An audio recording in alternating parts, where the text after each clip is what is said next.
lomba baca puisi sekecamatan. Anehnya, kemarin waktu Keila jalan-jalan di mall, Pak Camat panggil, "Keila, lagi ngapain kamu di sini?" Duh, masa sih? Kok bisa dia ingat, Kaila? Kalau presiden yang ingat, lebih keren deh. Apalagi diingat Tuhan. Raja segala raja, dia mengenal umatnya satu persatu. Mari kita berjalan dalam kekudusan Allah melalui firman Tuhan tentang bagaimana Tuhan membangkitkan Yerobeam untuk menjadi raja melawan keturunan raja yang diurapi Tuhan itu. Apa yang dilakukan oleh Yerobeam? Kita simak baik-baik. Shalom anak-anak semuanya. Hari ini kita kembali akan belajar firman Tuhan melalui renungan firman Tuhan. Mari kita sama-sama tundukkan kepala dan kita berdoa. Bapa dalam sorga, terima kasih untuk penyertaan-Mu dan untuk kesempatan yang Tuhan berikan kepada kami untuk belajar kebenaran firman Tuhan.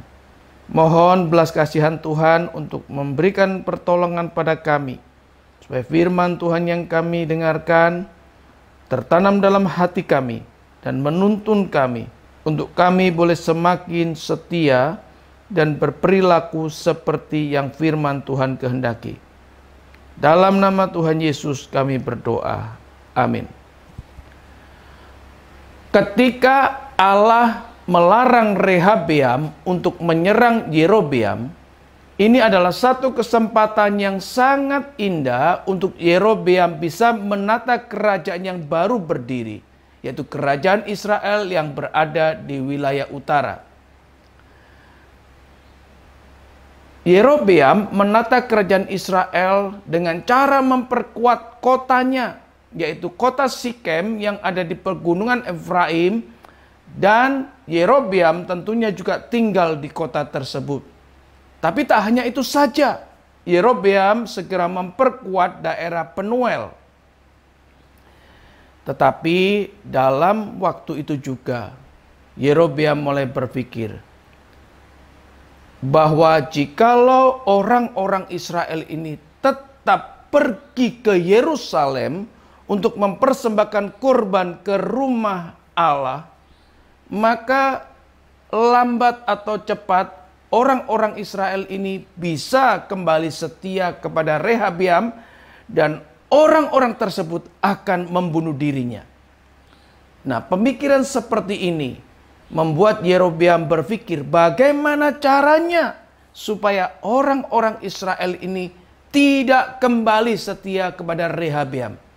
Maka atas perundingan dengan beberapa penasehatnya, Yerobeam memutuskan untuk membuat 2 patung anak lembu jantan. Yang satu ditaruh di wilayah Dan yang ada di utara, dan satu lagi ditempatkan di daerah Betel yang ada di wilayah selatan. Tentunya kalian bertanya, kenapa ditempatkan di 2 wilayah tersebut? Itu hanya kebiasaan dari tradisi, karena di wilayah Dan itu dulu ada kuil untuk penyembahan berhala. Sedangkan yang di Betel itu adalah satu sejarah di mana Yakub pernah ditemui oleh Tuhan di tempat itu. Ini menjadi satu tempat yang strategis sehingga diharapkan orang-orang Israel itu tidak lagi pergi ke Yerusalem untuk mempersembahkan kurban kepada Allah, tetapi mereka cukup ke daerah Dan di daerah Betel. Anak-anak yang dikasihi Tuhan, tindakan Yerobeam ini adalah tindakan yang jahat di mata Tuhan.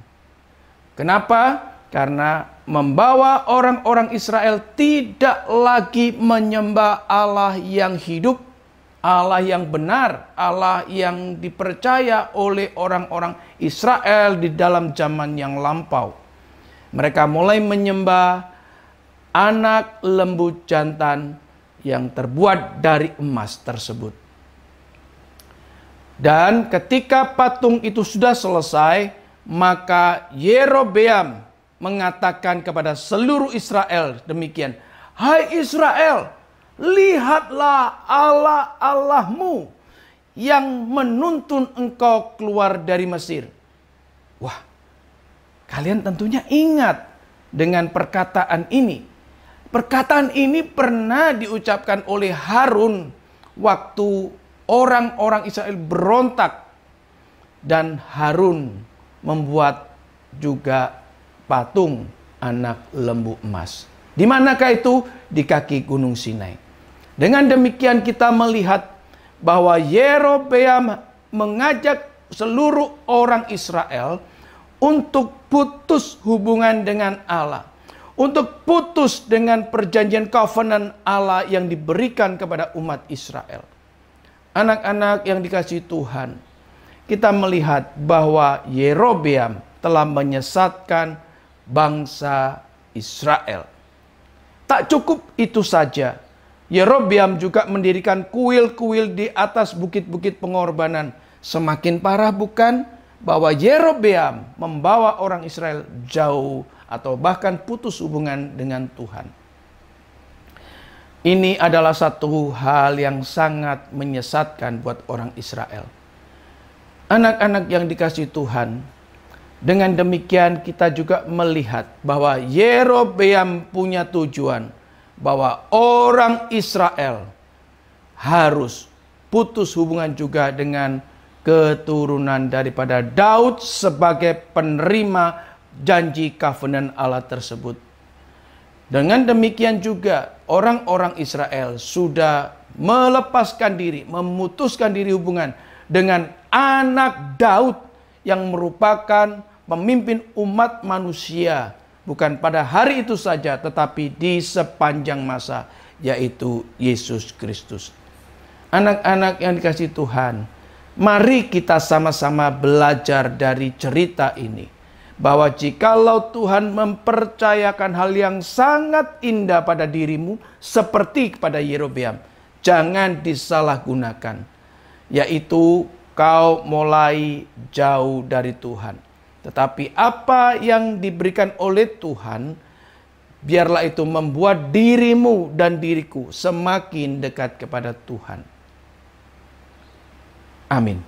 Mari kita sama-sama tundukkan kepala dan kita berdoa.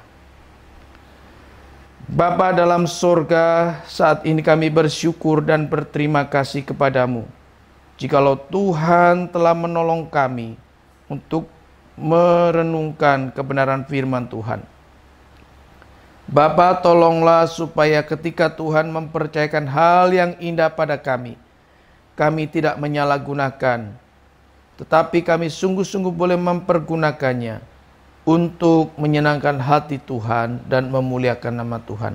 Bahkan membawa orang lain sebanyak mungkin untuk mengenal Tuhan dengan lebih benar, bahkan menerima Yesus Kristus sebagai Tuhan dan Juru Selamat. Amin.